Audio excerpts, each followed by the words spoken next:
Esses dias eu estava conversando com alguns pacientes e uma paciente me falou o seguinte: eu olho para o meu redor e não vejo casais que sejam verdadeiramente saudáveis e verdadeiramente felizes. Conversando com outros pacientes, o paciente me relata que as suas referências sobre relacionamentos elas estão na sua família de origem, ou seja, principalmente pai e mãe e alguns tios ali próximos. E esta família de origem é repleta de casos de casamentos recheados de discussões cotidianas, traições, enfim, referências não saudáveis. Então, o vídeo de hoje é um vídeo onde eu vou apresentar aqui para vocês por que nós nos basearmos apenas nas nossas referências familiares e de amigos próximos não é o suficiente para que nós construamos relacionamentos saudáveis e duradouros. Porque, como eu sempre repito aqui, não basta com que o casamento seja apenas duradouro, ele precisa ser saudável também, ok? Então, fica aqui comigo nesse vídeo, se você se interessa por esse tema, e vamos lá. Olha, conversando com essa paciente, vou dar um pouco mais de contexto aqui para vocês. Ela me conta que a relação dela com o marido é uma relação muito conflituosa. Ela relata que em algum lugar dela ela gosta de xingar. Ela de alguma forma humilha o seu marido. Ela é muito brava, ela é muito crítica e todas as pequenas falhas que o seu marido comete são punidas com muita severidade. Então, se você é uma pessoa que se enquadra nesse tipo de comportamento, claro que eu estou trazendo aqui um caso que ele vai para um certo extremo, mas mesmo que você faça isso de um modo um pouco mais sutil, você também se enquadra dentro deste caso aqui que eu vou te apresentar, ok? Então, se você se enquadra nisso, entenda uma coisa. Assim como ela, eu vou continuar aqui contando o caso dela. Assim como ela, pode ser que esse tipo de comportamento seja fruto de uma visão sobre relacionamentos. Então, olhando para o caso dessa paciente, essa paciente, ela viveu uma boa parte da sua vida, da infância até o início da vida adulta, vendo a mãe lidar com o pai dessa forma. E conforme ao longo da sua vida ela foi se relacionando com outros homens e, enfim, namoros e casamentos, ela foi se frustrando por uma série de questões, que eu não vou entrar em detalhes aqui. Ou seja, através dessas frustrações, dessas sucessivas frustrações e dores, ela foi criando uma conclusão na cabeça dela. E a conclusão dela é: eu não posso confiar em homem, homens são todos iguais, eu não posso me submeter à opinião e à vontade de nenhum homem. E ela ainda reforça aqui comigo que ela consome muito conteúdo no Instagram que repete essas mesmas falas que ela diz sobre casamento, sobre relacionamento. Essas falas que eu vou dar um nome aqui, essas crenças. Essas crenças.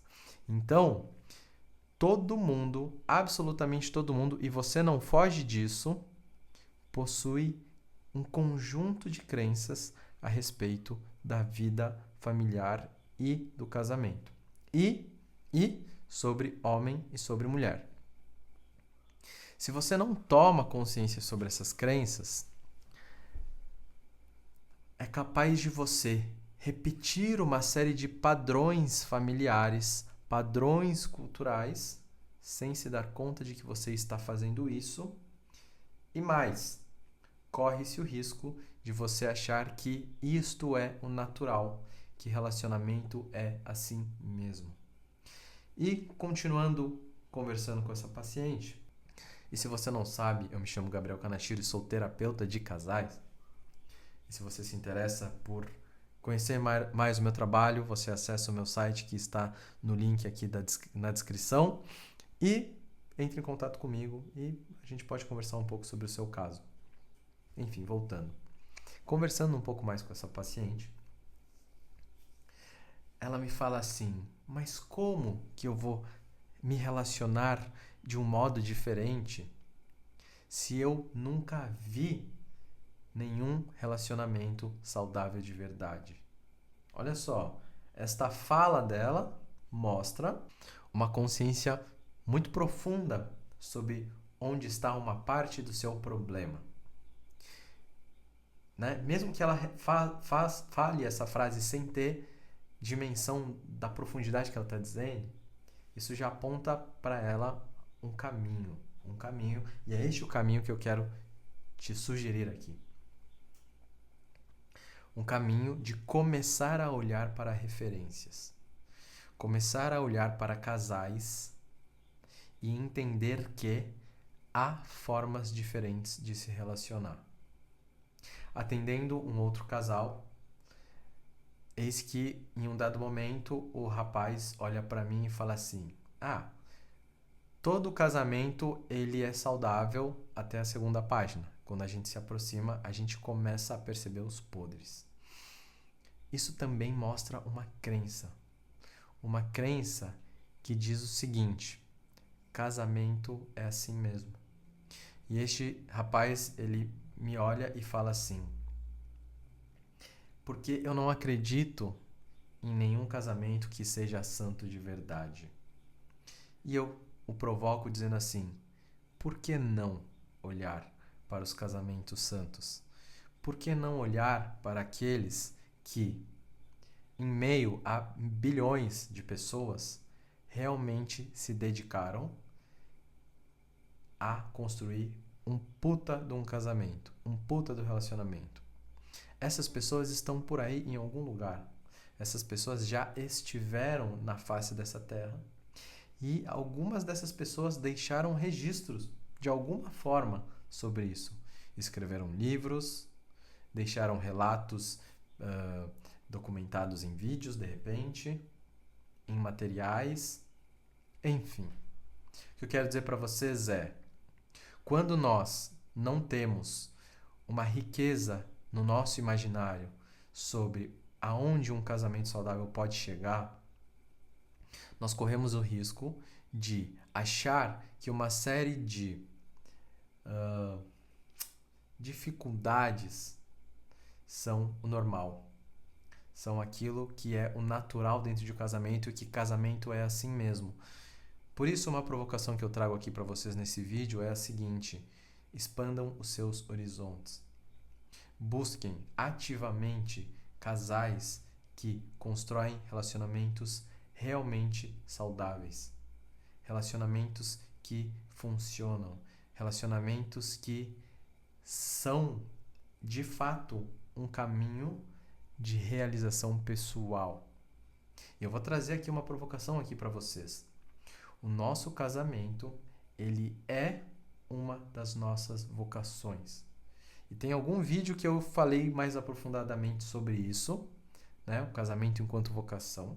E assista esse vídeo, porque o casamento é de fato uma das nossas vocações. E se eu começo a encarar o casamento como uma vocação, muita coisa pode mudar.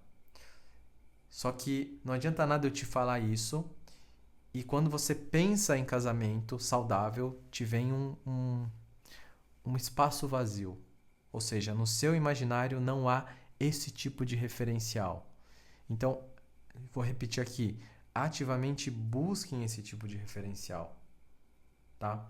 Não é um tipo de referencial que vai chegar até você assim de graça, que você vai virar a esquina e vai encontrar. Por quê? Porque é um referencial raro de se encontrar, mas eles existem. Eu vou dar um outro exemplo aqui. Se eu te provocar agora para você pensar em um jogador de futebol, pensar em um cientista, muito provavelmente a imagem que te vem é de um Cristiano Ronaldo, de um Messi, de um Pelé da vida, de um Neymar, de um Ronaldinho Gaúcho, o bruxo.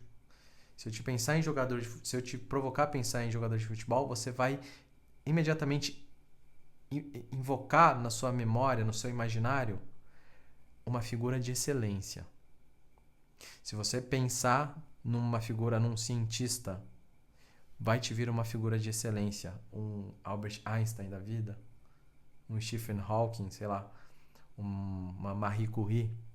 Alguém vai te vir, alguém de excelência. E quando eu te falo assim, pense agora num casamento. Que imagem que te vem? Será que vem a imagem parental dos pais, dos tios? Será que vem uma imagem hollywoodiana, romantizada? Então, através desse pequeno exercício imaginativo, talvez você se depare com o que você enxerga enquanto referencial. Se ao pensar num jogador de futebol, nós olhamos para os referenciais mais altos, porque em relação a relacionamentos, nós temos que aceitar que relacionamentos são assim mesmo, que relacionamentos são medíocres, medíocre no sentido mediano da palavra. Evidentemente que não é em toda esquina que nós vamos encontrar um Neymar, um Pelé da vida, mas eles acabam se tornando um referencial. Quando eu crescer, eu quero ser que nem o Neymar, eu quero ser que nem o Pelé. Tá? Então, da mesma forma que não se nascem Pelés todos os dias, mas eles podem ser um referencial, também não se nascem casamentos bem-sucedidos todos os dias. A gente não encontra isso com frequência, mas eles existem. Eles não são figuras que estão nos holofotes, mas são figuras que existem e elas podem servir como novos referenciais. Nós podemos povoar o nosso imaginário com uma riqueza muito maior de referências. E a partir dessa riqueza, nós podemos mudar um pouco o conjunto de crenças que nós concebemos sobre a vida matrimonial e dessa forma podemos olhar para toda a vida matrimonial de um novo jeito, com um olhar renovado, com um olhar que agora, ao se deparar com uma determinada situação, não declara para si assim, é assim mesmo, mas um olhar que olha e fala assim, tá, tem como resolver, então vamos resolver, ok? Eu espero que esse vídeo ele faça sentido para você, eu quero saber a sua opinião sobre isso, então por favor, deixa aqui nos comentários, compartilhe esse vídeo, se você não se inscreveu ainda, por gentileza se inscreva, é isso que vai ajudar o meu canal a crescer e esta mensagem ser espalhada mais adiante, ok? Nos vemos no próximo vídeo, nos vemos amanhã, um grande abraço e até breve.